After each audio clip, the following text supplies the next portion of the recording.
জাতীয় নাগরিক party NCP দলগতভাবে আওয়ামী লীগের বিচার, নিবন্ধন বাতিল এবং কার্যক্রম নিষিদ্ধের দাবিতে তাদের সকল ধরনের কার্যক্রম নিষিদ্ধের দাবিতে জাতীয় নাগরিক পার্টি এনসিপি সাংগঠনিকভাবে সারা দেশব্যাপী বিভিন্ন কর্মসূচি পালন করেছে। আমরা সরকারের কাছে দাবি জানিয়েছিলাম, গত 5ই আগস্ট বাংলাদেশের জনগণ ফ্যাসিবাদী আওয়ামী লীগের বিরুদ্ধে যে রাজনৈতিক সিদ্ধান্ত গ্রহণ করেছিল, সেই রাজনৈতিক সিদ্ধান্তকে আইনগত রূপদান করতে হবে। আমরা সরকার আজকে যে সিদ্ধান্ত গ্রহণ করেছে, আজকে পরিপত্র এসেছে, গণহত্যার দায়ে দল হিসেবে আওয়ামী লীগের সকল এবং তাদের সকল সহযোগী এবং অঙ্গ সংগঠনের সকল ধরনের কার্যক্রমে নিষেধাজ্ঞা আরোপ করা হয়েছে। সরকার যে সিদ্ধান্ত গ্রহণ করেছে, জাতীয় নাগরিক পার্টি এনসিপির পক্ষ থেকে আমরা সেই সিদ্ধান্তকে ইতিবাচক হিসেবে গ্রহণ করছি।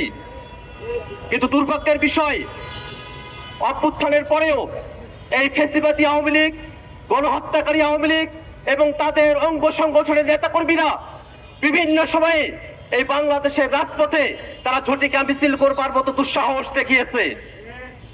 আমরা এখনো পর্যন্ত আওয়ামী লীগের যারা প্রেতাত্মা, আওয়ামী লীগের যারা দোসর, আওয়ামী লীগের যারা গণহত্যাকারী, তাদের বিচার কার্যক্রম এখনো পর্যন্ত দৃশ্যমান পর্যায়ে উন্নীত হতে দেখি নাই।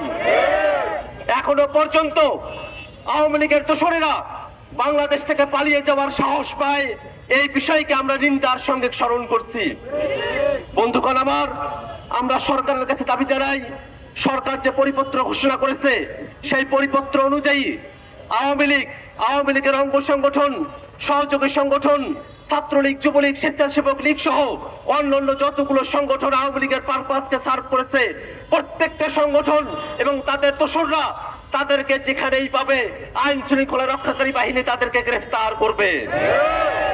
বাংলাদেশের জনগণ স্পষ্ট করে জানিয়ে দিতে চায়, গত 16টা বছর ধরে বাংলাদেশের মানুষের ভোটাধিকার কেড়ে নিয়ে আওয়ামী লীগ বাংলাদেশে যে ফ্যাসিবাদ তৈরি করেছিল, আওয়ামী লীগ যে পলিটিক্যাল ক্যাপিটাল তৈরি করেছিল, বাংলাদেশের জনগণের সম্পদগুলোকে বিদেশে পাচার করেছিল, আমরা স্পষ্টভাবে জানিয়ে দিতে চাই, আওয়ামী লীগের পাতানো নির্বাচনগুলোতে আওয়ামী লীগ এবং তাদের দোসররা যারা অংশগ্রহণ করেছিল, তাদের সমস্ত সম্পত্তিকে বাজেয়াপ্ত করে দেশের কল্যাণে ব্যয় করতে হবে। সংগ্রামী জনতা, দলগতভাবে আওয়ামী লীগকে বিচারের যে প্রভিশন আন্তর্জাতিক অপরাধ ট্রাইব্যুনাল আইনে যুক্ত করা হয়েছে, সেটাকে কার্যকর করতে হলে আন্তর্জাতিক অপরাধ ট্রাইব্যুনাল এখন যে ধিমে তালে চলছে, এখন যে মন্তর গতিতে চলছে, এখন যে শূন্যতার মধ্য দিয়ে চলছে, তেমন করে মন্তর গতির আন্তর্জাতিক অপরাধ ট্রাইব্যুনাল আওয়ামী লীগের বিচার করার সক্ষমতা রাখে না।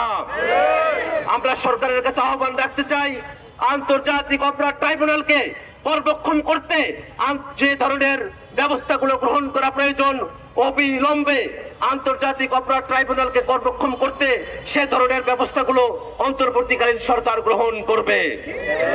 বন্ধুগণ আমার, আমরা দীর্ঘ সময় ধরে জুলাইয়ের যারা যোদ্ধা, জুলাইয়ের যারা শহীদ, জুলাইয়ে যারা অংশগ্রহণ করেছে, আমরা প্রত্যেকে জুলাইকে সংরক্ষণের জন্য, জুলাইয়ের আকাঙ্ক্ষাকে ধারণ করবার জন্য জুলাই ঘোষণাপত্রের দাবি সরকারের কাছে জানিয়ে এসেছি। দুর্ভাগ্যের বিষয়, বিভিন্ন সময় সরকারের তরফ থেকে আমাদের কাছে সময় দেওয়া হয়েছে। সম্প্রতি সরকার 30 কার্যদিবস সময় চেয়েছে জুলাই ঘোষণাপত্র প্রণয়ন করবার জন্য। আমরা সরকারের কাছে উদাত্ত আহ্বান জানাই যে 30 কার্যদিবস সময়ের কথা বলা হয়েছে, এই 30 কার্যদিবসের পরে 31 কার্যদিবসের যদি আপনারা যান, তাহলে বাংলাদেশের জনগণ যেভাবে রাজপথে নেমে এসেছিল আবারও রাজপথে নেমে আসবে। সেই রাজপথে নেমে আসার আগেই অন্তর্বর্তীকালীন সরকারকে জুলাইয়ের ঘোষণাপত্র প্রণয়ন করে জারি করতে হবে।